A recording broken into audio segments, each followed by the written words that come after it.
Well, and to be clear, some of these folks, they have to do one of these promos, whereas the guy who's holding the stick, like it's you or me and Gene or Mr. Fowler, Hmm. he's probably got to do 40 of these. So while it's Oh, funny that yeah.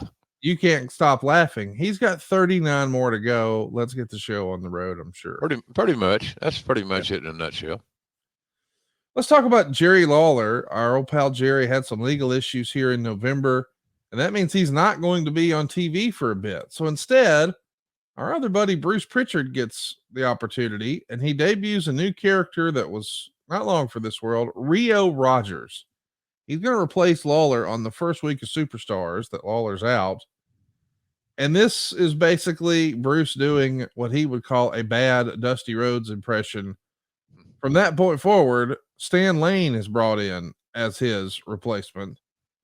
I want to talk about what you thought about Rio Rogers and how you felt about Stan Lane as a broadcaster here on Superstars with Vince. Well, Bruce had a million miles of personality. He wanted Bruce. I think secretly, I don't even secretly, he loved performing as a character. He loved being Brother Love, and he was great at it. Not so much on the Rio Rogers thing, in my view, because I have heard that uh, impersonation a million times. Bruce and I traveled together a lot in the Mid South days. I worked with him a lot there as well because I think Bruce at one time did the inserts, and I'd produce them and help him as best I could. But the Rio Rogers thing was a little bit too much. They were, I think, here. I guess the analogy for me would be, and a soundbite would be, Vince and Bruce tried too hard to make it work. Hmm. It was just not going to work. It was a fun idea. It got some laughs backstage. It was an insider deal, seemingly. And like I said, Bruce worked hard at it. He has great personality and exudes that confidence. But uh, it was just not good casting. That was not his forte. That character was not Bruce's forte. But I understand the effort in trying and all that good stuff. Uh, who else did you ask me about? Bruce Stan and Lane. oh, Stan. Yeah, I was happy to see Stan get work. Because I developed a decent rapport with Stan in the Midnight Express days, and never had a never had a crossword with Stan Lane. He was always on time. Stan was an old school guy in a lot of ways. He was hip and contemporary in his look, his attire. Uh, you know, he needed reps, and it's hard to go on and make your debut on WWE television without some background. And you can only do so much in the studio practicing. You kind of got to get there, and then to get in there with the talents uh, for those inserts is again another element. But I thought I was happy for him. I was happy for him. He dressed the show up. Vince loved him because of his look. That picture with Vince and Stan we just showed moments ago on YouTube. There they are again. Was just Vince loved that. It freshened him up even. Yes. So I was happy for Stan. He was a hell of a hand in the ring, and uh, considering that he was being managed by the most controversial and outgoing and attention-grabbing manager in history of wrestling, maybe, in Jim Cornette, then he had one of the all-time great workers of all time. I'm not talking about just a decade or generation, all time, in Bobby Eaton, Huntsville, Alabama, Baba. Let Conrad, you want to show Baba? Uh, so me uh, ask you a question here, Jim. I know this sounds crazy, but I got to ask. go ahead. Lawler's out. We're looking for someone to replace him. So we'll create a fake Dusty Rhodes and then we'll try Stan Lane. Aren't you sitting here the whole fucking time?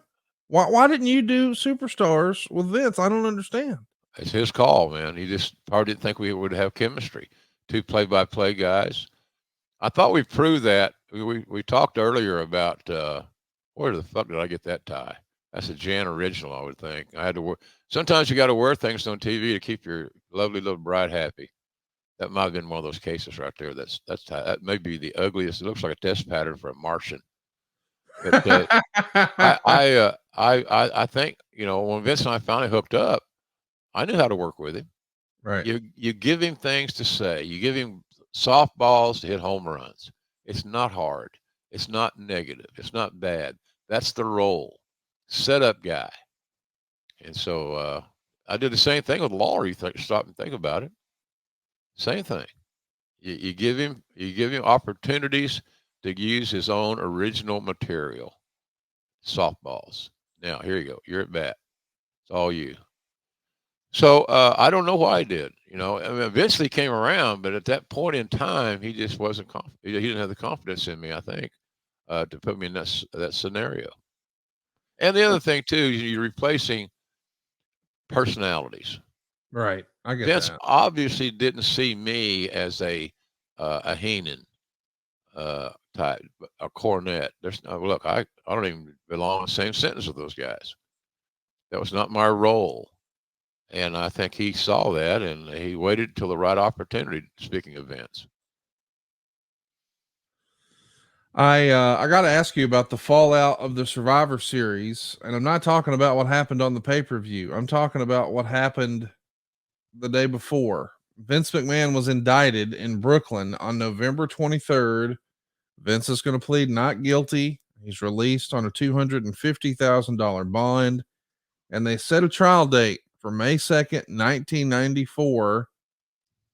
You probably knew this was coming. It wasn't exactly the best kept secret in wrestling, but this has to be stressful times, not just for the McMahon family, but for everyone working in the office and just under the employ of Vince in general.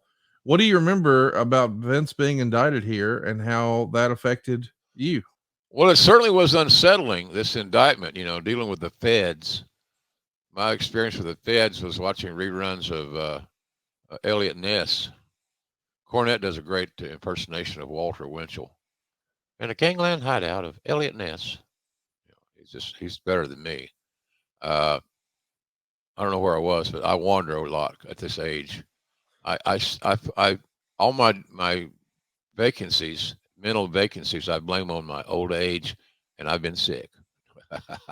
I love you for that. So uh, it's got to be less than ideal working no, for a guy. no, I was going to finish my answer. I'm sorry. It was unsettling because we didn't know. It was unprecedented. Anytime you're traveling in a situation where the destination, you still got to go do TV, still got to do a pay-per-view, you still got work to do in your area. It's very unsettling. So a lot of unanswered questions. I looked at it as I think you have to, as opportunity, potential opportunity, better said. And I thought, well, hell, I'm on the bench. I'm not playing. Maybe this will move me one seat closer to getting in the game.